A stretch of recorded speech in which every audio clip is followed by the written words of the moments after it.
એની પહેલી વાર્ષિક તિથિના ભાગરૂપે આજે નેત્રંગ ખાતે પધારેલા આદિવાસી સમાજના તમામ પદાધિકારીઓ, વડીલો, આગેવાનો, યુવાનો, માતા બહેનો, બેન પાર્ટીના કલાકારો, પ્રેસ મીડિયાના મિત્રો અને કાયદો અને વ્યવસ્થા જળવાઈ રહે એ માટે સવારથી જ આપણી બધાની વ્યવસ્થામાં ઉભેલા તમામ પોલીસ અધિકારીઓને આજના મંચ પરથી જય આદિવાસી, જય જોહાર, જય ભીલ પ્રદેશ, સેવા જોહાર। ભગવાન બિરસા મુંડા આજથી 150 વર્ષ પહેલા ધરતી પર ઝારખંડના રાંચીના ખૂટી ગામે એમનો જન્મ થયો। મુંડા પરિવારમાં એમનો જન્મ થયા બાદ માત્ર ખૂબ નાની ઉંમરમાં લગભગ 19 થી 20 વર્ષની ઉંમરમાં એમણે અંગ્રેજોની શાસનને લલકાર્યા। અંગ્રેજી હુકુમત સામે એમણે જંગ પોકાર્યો અને એ જંગમાં તમે વિચાર કરો, તે જમાનામાં રેડિયો નહોતા, ટીવી નહોતા, મોબાઈલ નહોતા, દારૂ ગોળા કે બંદૂક નહોતી, છતાં અંગ્રેજ શાસનને બિરસા મુંડાએ લલકાર્યું અને પાણી યાદ દવડાવી દીધું। એ આપણા બિરસા મુંડા ભગવાન હતા। આજે ભગવાન બિરસા મુંડાને ધરતી આબાનું બિરુદ મળ્યું છે। ધરતી આબા એટલે ધરતીના પિતા। આ બિરસા મુંડાએ સંગઠન કર્યું જે અંગ્રેજ હુકુમત દ્વારા આદિવાસી વિસ્તારોમાં જમીનો પચાવી પાડવામાં આવી, કર વસૂલ કરવામાં આવ્યા। એની સામે એમણે જાહેર એલાન કર્યું। એમણે લોકોને એક સૂત્ર આપ્યું કે રાણીનું રાજ જશે અને આપણું રાજ આવશે। તે વખતે ઇંગ્લેન્ડની રાણીનું રાજ આપણા દેશ પર હતું અને બિરસા મુંડાએ કીધું રાણીનું રાજ જશે, આપણું રાજ આવશે। અબુમા દેશમ અબુમા રાજ, આપણા દેશમાં આપણું રાજ એ સ્વાયત્ત રાજ લેવા માટે બિરસા મુંડાએ ઉલ ગુલામ જિંદાબાદના નારા સાથે યુદ્ધ છેડી દીધું। મિત્રો તમે વિચાર કરો, 19 વર્ષનો યુવાન દુનિયાની અડધી વસ્તી પર રાજ કરનારી અંગ્રેજી હુકુમત સામે લડ્યો। એની સામે હજારો તીર ધનુષધારી સૈનિકો ઉભા થયા। 1895માં એમને અંગ્રેજી હુકુમતે મિલિટરી બોલાવીને એરેસ્ટ કરવામાં આવ્યા। મિત્રો તે વખતે અંગ્રેજી હુકુમતે બિરસા મુંડાની માહિતી આપનારને 500 રૂપિયાનું ઇનામ જાહેર કર્યું। તે જમાનાના 500 રૂપિયા એટલે આજના 5 કરોડ રૂપિયા થાય। છતાં બિરસા મુંડાએ પાછીપાની નહીં કરી, એમને જેલ હવાલે કરવામાં આવ્યા ને જેલ હવાલે કરવા દરમિયાન ત્યાંના જનરલ ડાયરે કીધું કે આ બિરસા મુંડાને એવી સખત સજા થવી જોઈએ, એને એવી સબક શીખવો કે બિરસા મુંડાની હાલત જોઈને બીજા કોઈ આ વિસ્તારમાંથી અંગ્રેજી હુકુમત સામે માથું નહીં ઉચકે। જ્યારે બિરસા મુંડાને સાંકળોમાં, જંજીરોમાં લઈને કોર્ટ તરફ અંગ્રેજી હુકુમતના સૈનિકો જઈ રહ્યા હતા, ત્યારે એમને ખબર પડી તે વિસ્તારના લોકોને કે આજે બિરસા મુંડાને રોડ પરેડ કરાવીને કોર્ટમાં લઈ જવાના છે। ત્યારે તે જમાનામાં કોઈ પણ સંદેશા વ્યવહાર વગર હજારો લોકો રોડ પર ઉમટી પડ્યા અને જે અંગ્રેજોએ ધાર્યું હતું કે બિરસા મુંડાને આપણે આ રીતના સખત સજા કરીને દાખલો બેસાડીએ, તેની સામે હજારો લોકો ઉમટી પડ્યા। ત્યારે બિરસા મુંડાના ચહેરા પર સ્મિત હતું, એમને ખુશી હતી કે આજે હજારો લોકો અમારા સંકટથી જાગેલા છે, અમે મરી પણ જઈશું પણ અમે જીવનો પરવાહ કરીશું નહીં, આદિવાસી માટે લડતા રહીએ। બિરસા મુંડા આજે અમર રહી ગયા છે। 2 વર્ષે જેલમાંથી છૂટ્યા, ફરી બિરસા મુંડા ઉલ ગુલામ જિંદાબાદના નારા સાથે એમણે લડત ચાલુ કરી। ત્યારે ત્યાંની હિલ ઘાટી પર એમણે આવી જાહેર સભા હતી। એ જાહેર સભામાં અંગ્રેજી હુકુમતે ચારો તરફથી ઘેરી લીધા, ગોળીબાર કર્યો અને ગોળીબારના અંતે 400 થી વધારે લોકો ઓન ધી સ્પોટ ત્યાં મરી ગયા અને કેટલાક યોદ્ધાઓ ઘાયલ હતા, એમને પહાડોથી નીચે ફેંકી દેવામાં આવ્યા। કેટલાક લોકોને જીવિત દાટી દેવામાં આવ્યા। છતાં બિરસા મુંડા ડર્યા નહીં અને અંગ્રેજો સામે લડતા રહ્યા અને બિરસા મુંડાને પકડીને જેલમાં લઈ જવામાં આવ્યા। 3 માર્ચ 1900 રોજ બિરસા મુંડાની ધરપકડ કરવામાં આવી. 3 મહિના અંગ્રેજી શાસનની એવી જેલમાં એમને રાખવામાં આવ્યા કે ત્યાં કોઈને મળવા આવ્યું નહીં, કોઈને મળવાની અનુમતિ નહીં. અને 3 મહિના બાદ એટલે કે 9 જૂનના રોજ બિરસા મુંડાના મોતના સમાચાર આવ્યા. ત્યારે બિરસા મુંડાને શંકાસ્પદ રીતે મોત એમનું જાહેર કર્યું. ત્યારે બિરસા મુંડાની લડત હતી કે જમીનો આદિવાસીઓની બચાવવાની, જળ જંગલ જમીન પરના અધિકારો આબાદિત રાખવાના. એ બિરસા મુંડાને લીધે આજે પણ આપણે આપણી જમીનો મેળવી શક્યા છે અને બચાવી શક્યા છે. સાથીઓ આપણે સમાજમાંથી આવીએ છીએ જેનો ઇતિહાસ ગૌરવશાળી છે. એ બિરસા મુંડા ભગવાન હોય, ટાટિયા ભીલ હોય, ખાજિયા નાયક હોય કે તિલકા માઝી હોય, ગુરુ ગોવિંદ ગીરી હોય કે જલપાઈસિંહ મુંડા હોય, જેમણે આઝાદીની લડતમાં પોતાનું યોગદાન આપ્યું, પોતાની સુવિધાઓ છોડી અને દેશ માટે લડ્યા, આપણા સમાજ માટે લડ્યા. આજે આઝાદીમાં પણ તમે જોઈ લો, આઝાદીમાં પણ આપણો આટલો મોટો સમાજે ખૂબ મોટું યોગદાન આપ્યું છે. જ્યારે આ વિસ્તારમાં મોટા મોટા ડેમો બનવાના હતા ત્યારે આદિવાસીઓએ પોતાની જમીનો આપી છે. જ્યારે આ વિસ્તારમાં નેશનલ હાઈવે નીકળવાના હતા ત્યારે આદિવાસીઓએ જમીન આપી છે. આ વિસ્તારમાં ટ્રેનો નીકળવાની હતી, બુલેટ ટ્રેન, રેલવે નીકળવાના હતા, એમાં આપણા આદિવાસીઓએ જમીનો આપી, નહેરોમાં જમીનો આપી, હાઈ ટેન્શન લાઈનોમાં જમીનો આપી. પણ આઝાદીના 78 વર્ષ પછી પણ આપણા સમાજ માટે આજે ભેદભાવ રાખવામાં આવે છે.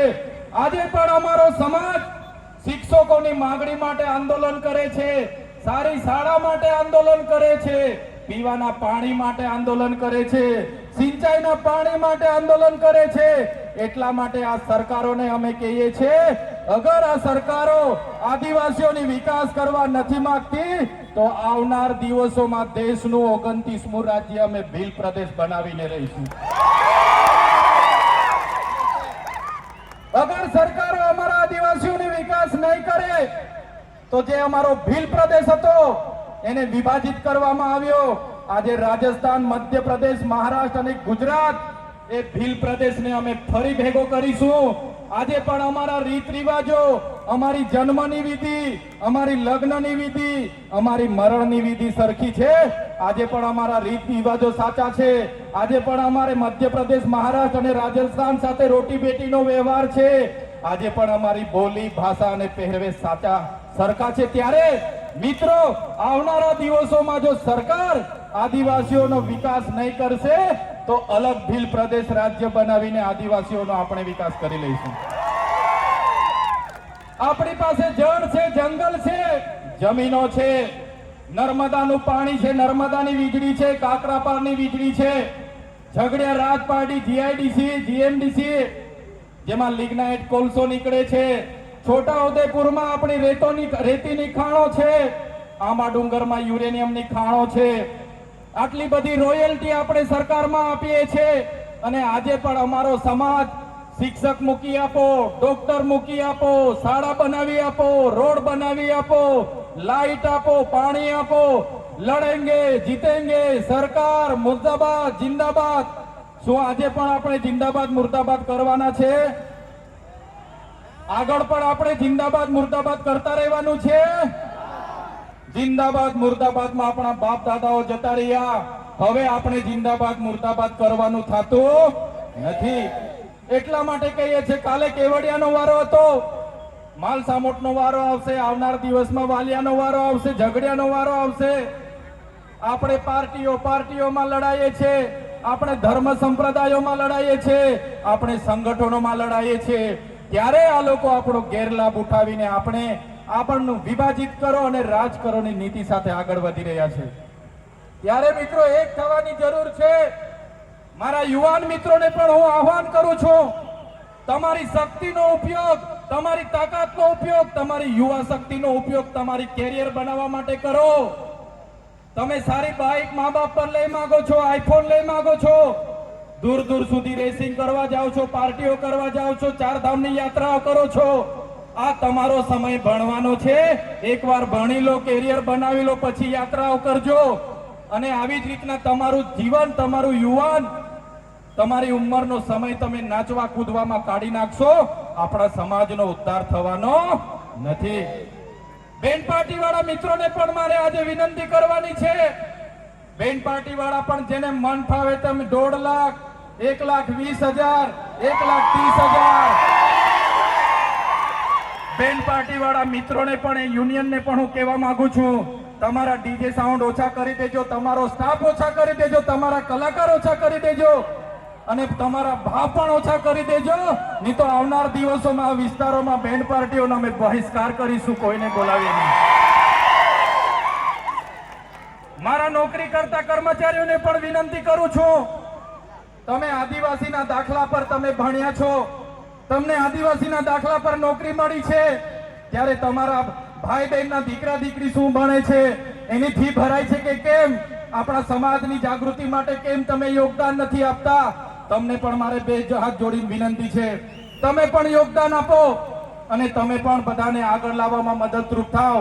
કોઈનાથી ડરવાની જરૂર નથી. આપણે બધા એક હોઈશું તો કોઈના બાપની તાકાત નથી કે તમને ને અમને કોઈ દબાવી શકે. ત્યારે મિત્રો, આજના મંચ પરથી કહીએ છે, ભગવાન બિરસા મુંડાનો ઇતિહાસ ગૌરવશાળી છે, આપણા પૂર્વજોનો ઇતિહાસ ગૌરવશાળી છે અને ઇતિહાસમાંથી પ્રેરણા લઈને આપણે આપણા જીવનમાં આગળ વધવું જોઈએ. કેટલી વાર સુધી લડેંગે જીતેંગે કરતા રહીશું. એટલે મારા યુવાનો, તમારો ભણવાનો સમય છે, તમે ખૂબ સારું ભણો, તમારું કેરિયર બનાવો, એવી જ આપ સૌને વિનંતી કરું છું. મારા વડીલ મિત્રોને પણ ખાસ અપીલ કરું છું. કેટલાક યુવાનો નાચે કૂદે, પાર્ટીઓ કરે, ચાર ધામની યાત્રાઓમાં 15 દાડા પદયાત્રા કરે, જુગાર રમે, દારૂ પી, તો એ વડીલોની તમારી ને અમારી જવાબદારી છે આપણા યુવાનોને શિક્ષા આપવાની.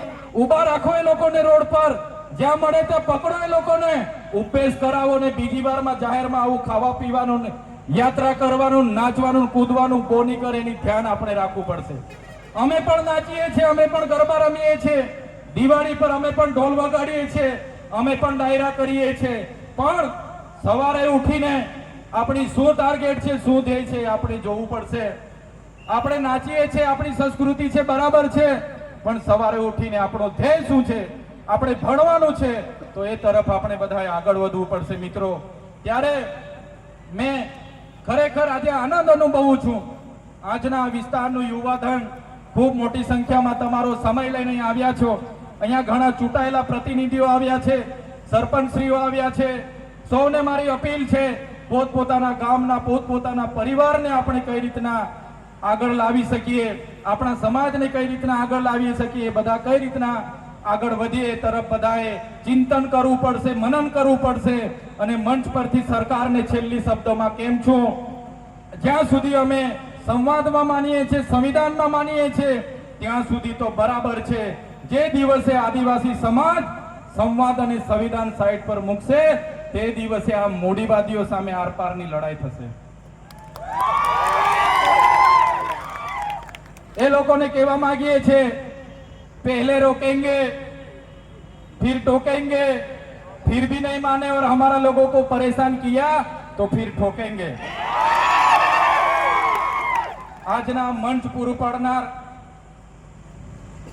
પૂરું પાડનાર નેત્રંગ તાલુકાના જ્યારે પણ આદિવાસી સમાજની વાત આવે, પોતે આદિવાસી બનીને અહીં બિરસા મુંડાની પ્રતિમા જ્યારે મૂકતા હતા, વહીવટી તંત્રએ ખૂબ પરેશાન કર્યા.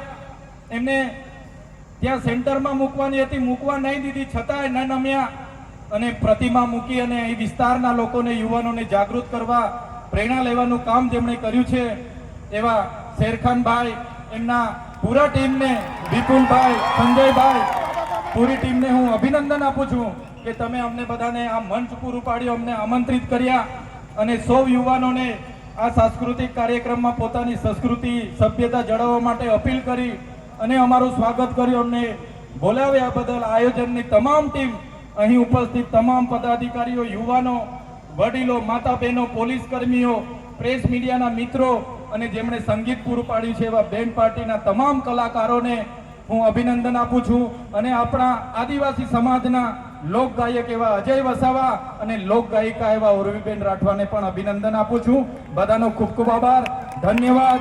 જય આદિવાસી, જય જોહાર, જય ભીલ પ્રદેશ.